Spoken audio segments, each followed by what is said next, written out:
Several people have asked about my opinion on um, specific Moors trying to establish government or already claiming to be a government or a state. And a few people have asked me my opinion. A lot of the times, it's about the same group of people, and under or with the advice from my wife, I just won't mention the specific group's names. But there's a few things that you should already know before you even consider joining any of these groups, which aren't government. And then I'll explain, and as I further explain, you'll see why they're not government. Peace. So, a few things you need to understand. One is that we Moors are a nation of people, meaning we are a people of a common origin, right? So we are a nation of people. Our bloodline has a name. We are a state in the sense that we are a group of people bound together by common law, that common law is our common origin, and we occupy a fixed territory. So this and that territory was described to us in the dominion of the Moroccan Empire in the Circle 7 Quran. We also, furthermore, occupy North America. Right? So we are a nation and we're a state, meaning we're a group of people. We're an actual group of people. Now you have two separate statuses of that state, either self governing or non self governing. We Moors are a non self governing people. Not because we haven't tried, but because we are occupied by colonists who are ruling over us in a military manner and forcing us to assimilate into their society, meaning we're not allowed to be identified as our own nation of people. And they force us to identify as things such as Negro, Black, Colored, Negroid, African American, etc. Much like how in the terrorist state of Israel, they're preventing the Palestinians from identifying as Palestinians, flying the Palestinian flag, and speaking their own native language. Uh, in a similar essence, here for us Moors, when we identify as Moors, uh, there's several various articles out there that say, you know, the Moors are a mythic group of people, or the Moors are not a homogeneous nation of people, or that we're sovereign citizens and we believe we're above the law, and all these other things that are slanderous to who we are, and absolutely against the rights of indigenous people and the United Nations principle on the right to self-governance. So, we're a nation of people. We're a state in the sense that we are a group of people bound together by common law, occupying a fixed territory, but we are non-self-governing. The non-self-governing part is where a lot of our problems come in, where we're being we're being mistreated. We're not being treated fairly to other people here on this land within the courts or the system, the banking system, financial system, education system of the United States. We're not being treated fairly. We're essentially being treated as second class citizens, which means we're not citizens at all. So, in this condition that we're in, this non self governing condition that we're in, according to the United Nations, we have the right to self govern. So, we have the right to take all necessary steps to begin to govern ourselves. So, when we see various Moors claiming to be states, claiming to be governments, claiming to be whatever it is that they're claiming to be, of course, that falls within our rights to do so. But we have to actually look at logistical capability and what it actually means to be self-governing. One of the um, one of the prerequisites to be self-governing is that the government of the state has to provide governmental services to its people. So that already means that the people have elected these people, or whatever process by which officials are placed in that capacity. That has already happened. And then the people in that capacity are providing services to the people, such as a recordings office to record land ownership, uh, corporate agreements, incorporation papers, um, uh, declare heirs, etc., declare marriages, declare divorces, um, things of that nature. There are also other governmental services such as judicial services. So if I get injured by someone else, I should be able to go. I should be able to go to my Moorish government and file a complaint against anybody, and then that branch of government should be fully capable of implementing our laws against everyone. We don't have that. Um, Additionally, we need a branch of government that enforces our laws. So we already have to have something ratified as being what our laws are. Now, obviously, if you study Prophet Noble Valley, you'll see that our law is Muslim law, which is the Quran of Mecca. So that would be our constitution. So our judges will rule according to that. Our sultan will uh, rule according to that, and marriages will be done pursuant to that. Our families will be raised pursuant to that. Um, inheritances will be governed by that. Contracts will be governed by that. That would be our constitution. Additionally, in our efforts to govern ourselves, there is a separate group of people that doesn't want us to govern ourselves, and they're the same people that call us Negro, black, colored, etc., etc., etc. So to relate that to the Palestinian people, the terrorist state of Israel doesn't want the Palestinians to be a self-governing nation of people. In fact, they have voted against the United Nations recognizing them as a self-governing nation of people. We Moorish Americans here in North America will also have similar opposition in a military manner, in a terroristic manner, in a genocidal manner, because we're already under those conditions. So we have to think about logistics. How are these Moors claiming to be government? How could they logistically offer governmental services when there's five of them, there's three of them, there's 15 of them, there's 25 of them? There isn't enough infrastructure established for them to actually provide governmental services. So it's dishonest for them to claim to be a government, the government, or a state, because they don't have the manpower to do any of that. They don't have the logistical capabilities to do any of that. We just don't. That's the truth. In order for us to cure our disease, we have to diagnose it. We have to look at what's causing these things. So we have to talk about the truth. This isn't to attack anyone or to say anyone's efforts are useless or nothing like that.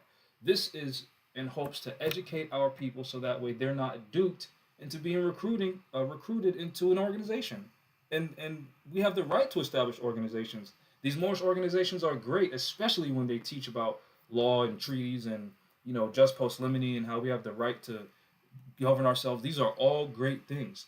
But let's also focus on the reality that we are under military occupation. These people are absolute terrorists. They have no regards for our rights. They violate the Constitution on a daily basis. There's only one way for us to properly defend ourselves against that as we are forming our own nation state. And that is through military protection, because every single nation state who is self governing has a military to protect themselves against enemies, foreign and domestic, especially those who are against them governing themselves. So if we're not mentioning that, we're not being honest. There is an entire federal uh, department established to ensure that our people do not become militant nationalists. It's public record on Senate.gov. It's documented that high officials within the United States government does not want us or do not want us to be nationals, and do not or does not want us to be militant. And in their rationale, they say because it would be similar to the Mau Mau movement in Kenya and the first step towards a real revolution. Why? Because they are militarily forcing us into this position. So the only way to get out of it is to, yes, form these groups, form these organizations to educate our people, but we also have to defend ourselves because their mission is to assassinate our leaders who are encouraging any type of militancy and national standing, to imprison our leaders who are encouraging any militancy and national standing and taking action, not just going online and talking and talking and talking and that's it. They're not worried about that. Not just going online and rapping and doing a bunch of nonsense. They're not worried about that. They are concerned with real action. They are concerned with people that are actually brave. They are concerned with people that are actually staying on principle and actually mobilizing our people in a logistical manner that makes sense for them to be able to implement actual change without being able to be stopped. So if any Moorish group has 15 people, 20 people, 30 people, even only 100 people, that is not enough. That by itself is not enough to qualify as a state. You have to provide services to the people. And part of the service to the people is protecting them, protecting their physical lives, protecting their incorporeal lives, meaning their children, protecting the generations, and protecting their properties. And no Moorish nation state is able to do that. The only organization that came close to beginning to begin being able to do that is the Interim Special Committee with the specific purposes of hosting a Moorish Constitutional Convention. This group of people, which comprised of over 100 Moors, they were not claiming to be the government. They were claiming to be a interim, temporary, special committee with the goal of establishing government, not claiming to be the government. So we have to recognize status. Status is the first issue at law. We have to recognize our own status. Who are we? What are we doing? What are our goals? Being delusional is not going to help us. So this interim special committee with the specific purpose of hosting and establishing a Moorish National Constitutional Convention so that way we can be self-governing, had an agriculture committee. And these various committees were outlining what their roles were with the goal and aim of bringing more people into this committee. So that way it becomes an actual free government, not as opposed to a small group of 15 people, 20 people, whatever, creating their own constitution, ratifying their own constitution, ratifying their own laws, creating their own internal operation, and then bringing people in. Now you're joining a private group. You did not come in as a free individual with the right to determine how this group operates. So you're just joining an organization, which is fine. But just recognize what you're joining. Recognize what you're being a part of. That's it. That's what this video is about. We Moors have the right to self-govern. We Moors have the right to put in our best effort to do so. But let's stop being dishonest with ourselves and let's stop being delusional with ourselves. Any Moorish group trying to establish government, claiming to be government, needs people to protect them, especially these brilliant men and women who are very intelligent, very incompetent with the law. You are a target. Our enemy's goal is to get rid of you because you're educating the people, because you're trying to organize the people, because you're encouraging the people that they can represent themselves. They are competent enough to self-govern, and they're going to learn along the way to be even more proficient. You're a danger to these people. So if you're not also putting people in a position to protect you that you trust, you're failing yourself and you're failing the nation at large, and you're failing the state that you claim to represent or want to represent. This is a warning to you.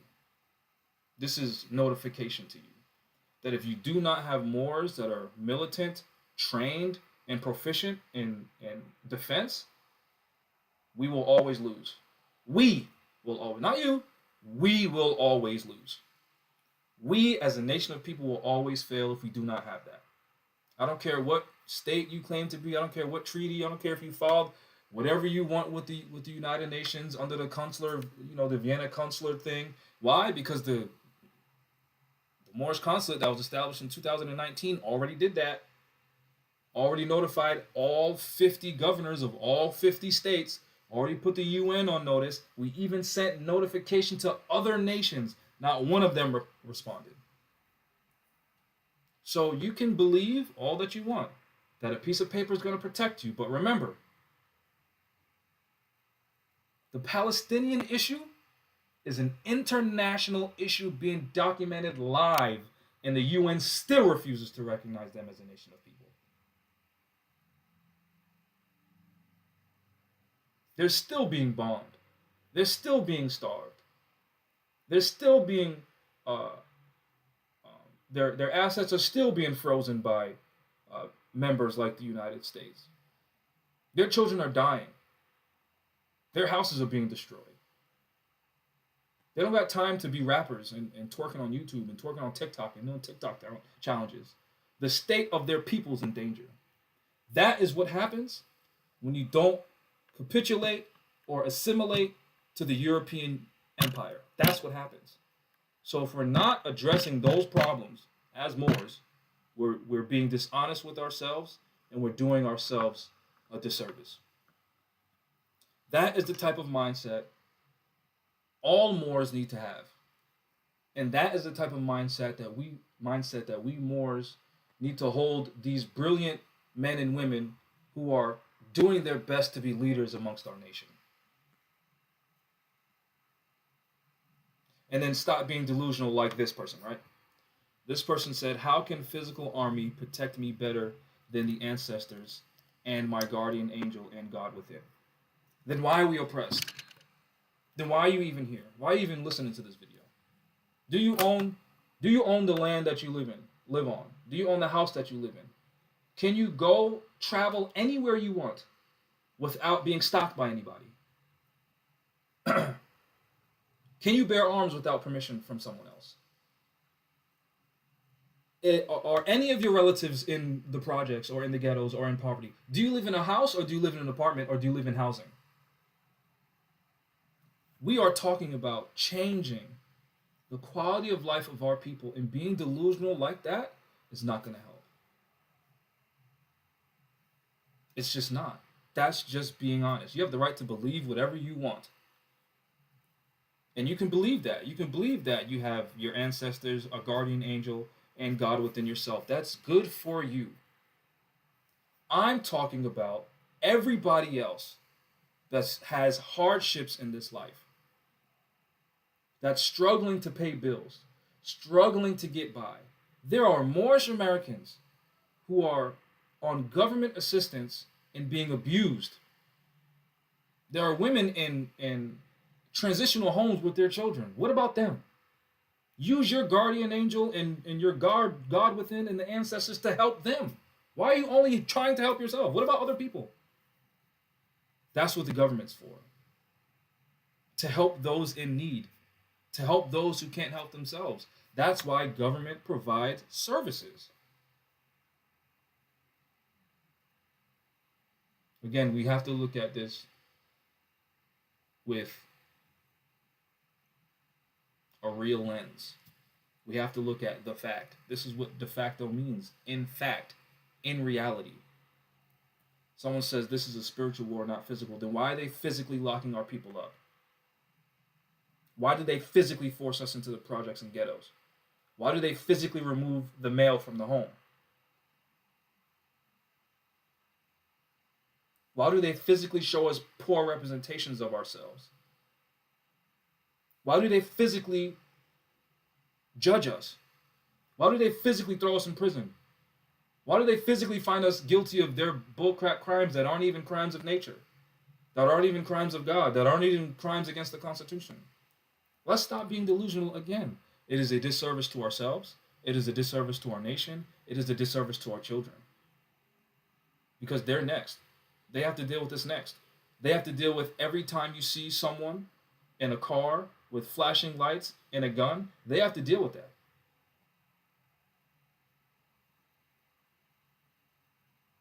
Because we're too cowardice, and we're too delusional to deal with the problem. Instead of saying we're out organized, we need to be better with logistics. We need to be better with working with each other. We're gonna say crap like, "I have ancestral guardian angels protecting me." How? Where? We got Moorish Americans in jail and in prison for things that aren't even crimes. We got Moorish Americans going through uh, colonial courts, being held to colonial laws, which is against the United Nations. How come your guardian angels aren't doing anything against that? Let's be honest with ourselves. We have to physically put an effort to change our conditions. That's the problem with Moors. They don't want to do that. They would rather be delusional because it's easier. It's just easier. Again, this is more, and I'm glad this is coming out because it shows the distortion of reality that some of our people are really in. Someone said none of us are victims. We create our own reality. Then why are we still oppressed? Are you honestly telling me that all of us created in our own minds that we would rather be oppressed? And if that's true, that we create our own reality, why are we still oppressed then? Because that delusional mindset is resulting in inactivity because you are content with your confinement. You are content with being oppressed because it's easier to change your mind than it is to change your conditions. That's just a fact. No, none of you. No, I've been going live 6, 7, 8 years. Not one more has ever commented, "I just manifested a sandwich. I'm not a victim of hunger. I created food with my own mind." Do you know why Moors don't talk like that? Because it's absurd. Because it doesn't make sense. We can't take that delusional mindset and apply it to real life situations like being hungry, being tired. Uh, uh, you know, no nobody has that mindset and then lets their children starve. They'll be malnourished and you'll be in prison, right? So we can't take uh, delusional mindsets and apply it to our actual salvation. And I'm pretty sure I covered enough for Moors to understand what type of method of measure we should be using when it comes to Moorish governments, Moorish states, um, anything that has to do with changing the conditions of our people. And I want to reiterate that there are a lot of Moorish men and women who I think are doing their very best to bring people together. And I don't really care if what their motivation is. The fact that there are Moors out there uh, going on camera and educating people for free is the beginning to us actually making change. After that, there needs to be action, of course, because you can't take action if you're not informed. So you obviously have to be informed and then take action. And the more action we take, even if there are mistakes, even if there are setbacks, the more we're going to learn, the faster we're going to learn, and the closer we're going to get to our eventual goal. And when we study the old Moroccan Empire, we see that uh, education is important because education was free to everyone, which resulted in all these advances in all the sciences because it was accessible to anybody who wanted it. And I was thinking about this earlier. I mean, I thought about this before, but like in the movie Trading Places with Eddie Murphy, sometimes all you need is the opportunity. That's all we need is the opportunity, which is why so many opportunities are taken away from us. Because with opportunity, we can actually change our reality, not just our minds. I could think right now that I have $1 million, But when that water bill comes in, do I have it? I can say, oh yeah, the spiritual ancestor gods within me are protecting me.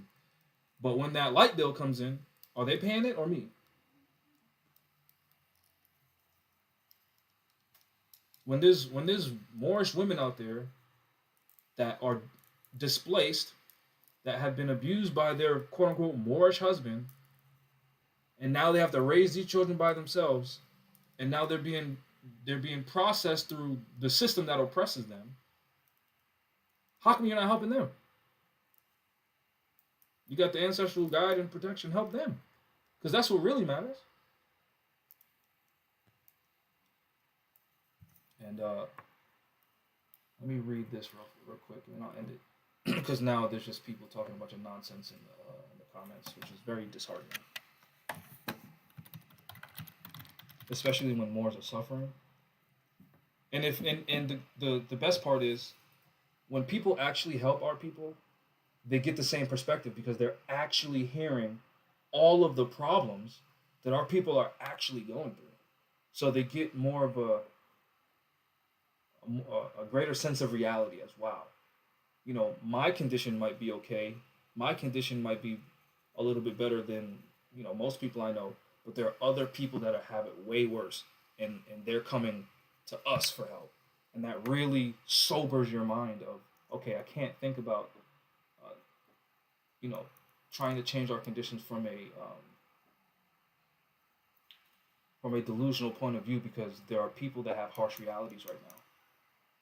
And just like when it was Jesus' birthday and his parents asked him what his birthday wish was, his wish was to feed people that were hungry. That's the reality. That's the reality.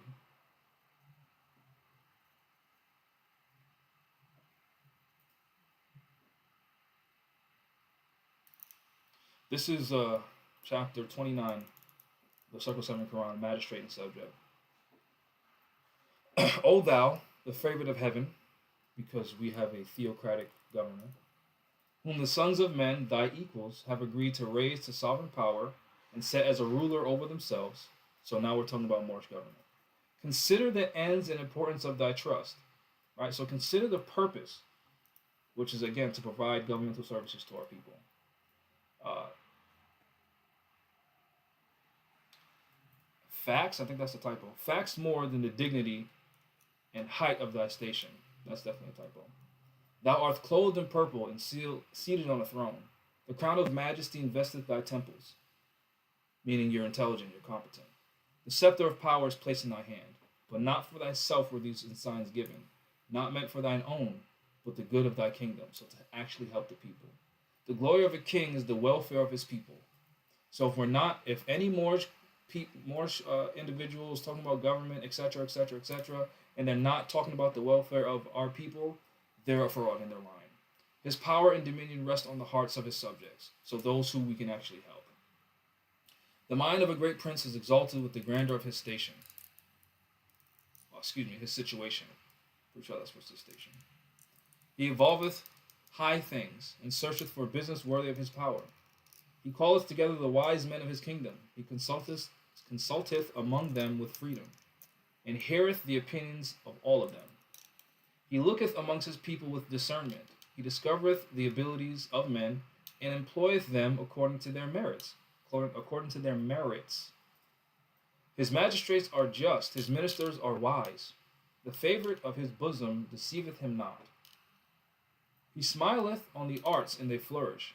The science is improved beneath the culture of his hand. With the learned and ingenious he delighteth himself. He kindleth in their breast emulation, and the glory of his kingdom is exalted by the laborers. The spirit of the merchant who extendeth his commerce, the skill of the farmer who enricheth his lands, the ingenuity of the artist, the improvements of the scholar, all these he honoreth with his favor, or rewardeth with his bounty. He planteth new colonies, he buildeth strong ships, he openeth rivers for conveyance, he formeth harbors for safety. His people abound in riches, and the strength of his kingdom increaseth. He frameth his statutes with equity and wisdom, meaning the laws. His subjects enjoy the fruits of their labor in security, so protection of personal property and income. And their happiness consists of the observance of the law. He foundeth his judgments on the principle of mercy, but in the punishment of offenders he is strict and impartial. His ears are open to the complaints of his subjects. He restraineth the hands of the oppressors. This is talking about protecting the people. Restraining the hands of the oppressors is emphatically about protecting the people against all enemies, foreign and domestic. And he delivereth them from their tyranny. This is the standard that we judge any individual or a group of individuals claiming to be the Moorish government. This is what we hold them to. His people therefore look up to him as a father with reverence and love. They consider him as the guardian of all they enjoy. Their affection unto him begetteth in his breast a love of the public. The security of their happiness is the object of his care. So protecting the people, their personal property, their income, protecting them from oppressors, and protecting them from tyrants.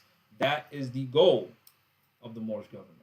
No murmurs against him arise in their hearts.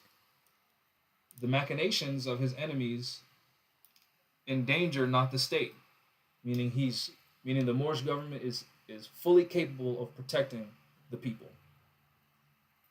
His subjects are faithful and firm in his cause. They stand in his defense as a wall of brass. The army of a tyrant fleeth before them, as chaff before the wind.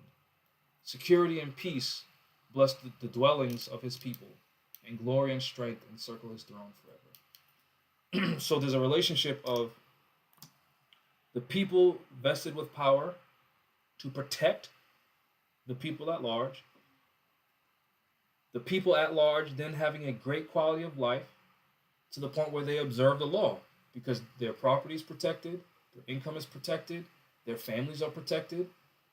So they have no problem with providing manpower to protect the state. And I'm going to leave you all with that. Please, please, please do not pay attention to the comments because it's just sad when we trip on our own feet.